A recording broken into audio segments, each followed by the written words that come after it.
السلام علیکم ورحمۃ اللہ وبرکاتہ۔ بسم اللہ الرحمن الرحیم۔ شہزادی لیلا بادشاہ کی اکلوتی بیٹی تھی، اس لیے وہ اس کو بہت چاہتا تھا۔ ملکہ بھی اپنی شہزادی سے بہت محبت کرتی تھی اور اسے ایک لمحے کے لیے بھی اپنی آنکھوں سے اوجھل نہیں ہونے دیتی تھی۔ شہزادی لیلا کی پرورش بڑے ناز و نام سے ہو رہی تھی۔ وہ نہ صرف بے انتہا خوبصورت تھی بلکہ دل کی بھی نیک تھی اور سب سے بہت اچھا سلوک کرتی تھی۔ اس کی 10ویں سالگرہ نزدیک تھی۔ بادشاہ نے سوچا کہ اس سالگرہ پر اسے کوئی بہت اچھا سا تحفہ دے۔ اس نے ایک بات کا مشاہدہ کیا تھا، شہزادی لیلا کو باغ میں رہنا، وہاں کھیلنا کودنا اور پڑھنا لکھنا بہت اچھا لگتا تھا۔ باغ تھا بھی بہت خوبصورت، اس میں پانی کا ایک فوارہ بھی تھا اور موروں کا پنجرہ بھی۔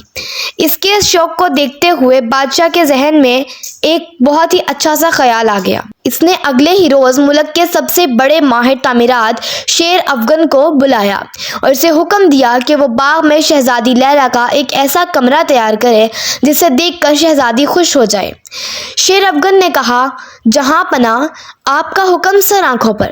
شہزادی صاحبہ کے لیے میں ایسا عمدہ کمرہ بناؤں گا کہ جو دیکھے گا تعریف کے بنا نہیں رہ سکے گا۔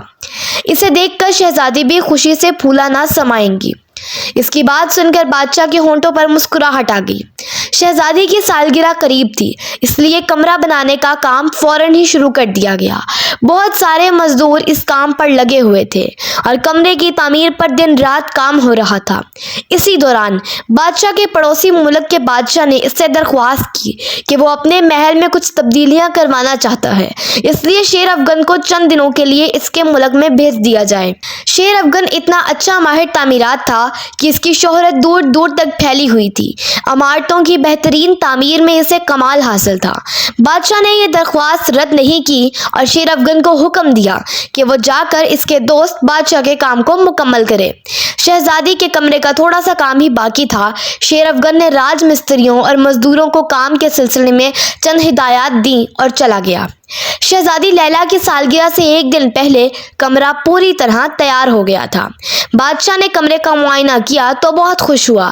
یہ کمرہ شیشم کی قیمتی لکڑیوں سے تعمیر کیا گیا تھا۔ اس میں داخل ہوتے ہی ایک فرحت بخش ٹھنڈک کا احساس ہوتا تھا۔ کمرے میں استعمال شدہ لکڑیوں سے بھینی بھینی خوشبو بھی آتی تھی۔ کمرے میں ایک ہی کھڑکی تھی۔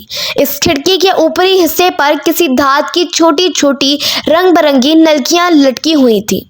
جب کھڑکی سے ہوا اندر داخل ہوتی تھی تو ان نلکیوں سے ٹکرا کر چلترنگ بجنے کی آواز پیدا کرتی تھی۔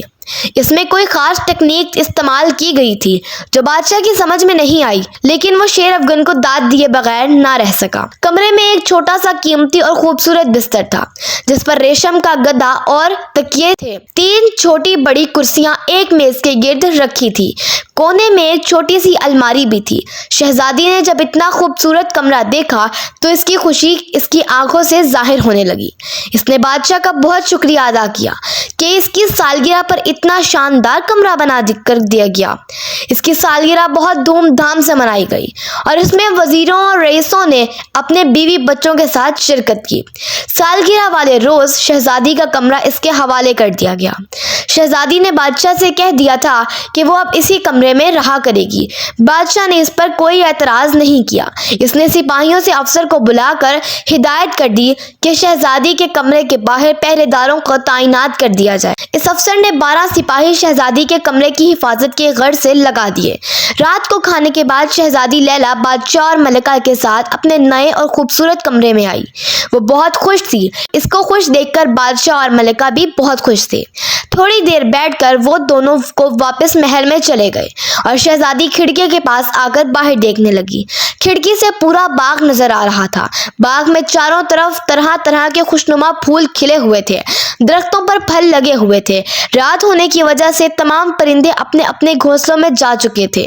دن ہوتا تو شہزادی انہیں بھی چہچہاتا ہوا دیکھتی۔ کھڑکی میں سے باغ کا یہ حسین و جمیل منظر دیکھ کر شہزادی مسحور ہو کر رہ گئی تھی۔ کچھ دیر بعد اسے نیند نے آ لیا اور وہ اپنے بستر پر آ کر سو گئی۔ اس کی آنکھ صبح ہی صبح کھل گئی تھی۔ وہ بستر سے پاؤں لٹکا کر بیٹھ گئی اور کھڑکی سے باہر دیکھنے لگی، مگر یہ کیا؟ کھڑکی میں سے اسے محل کے قریب بہتا ہوا دریا نظر آیا۔ دریا میں سے کشتیاں تیرتی ہوئی نظر آئیں، ان میں سوار مچھیرے مچھلیاں پکڑنے میں مصروف تھے۔ خوف کی ایک سرد لہر شہزادی کے جسم میں دوڑ گئی۔ اسے اچھی طرح سے یاد تھا کہ رات سونے سے پہلے وہ کھڑکی میں سے باغ کا نظارہ کر رہی تھی۔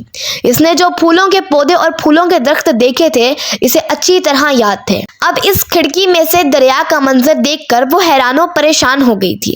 اس نے جلدی سے جوتے پہنے اور بھاگی بھاگی بادشاہ کے پاس آئی۔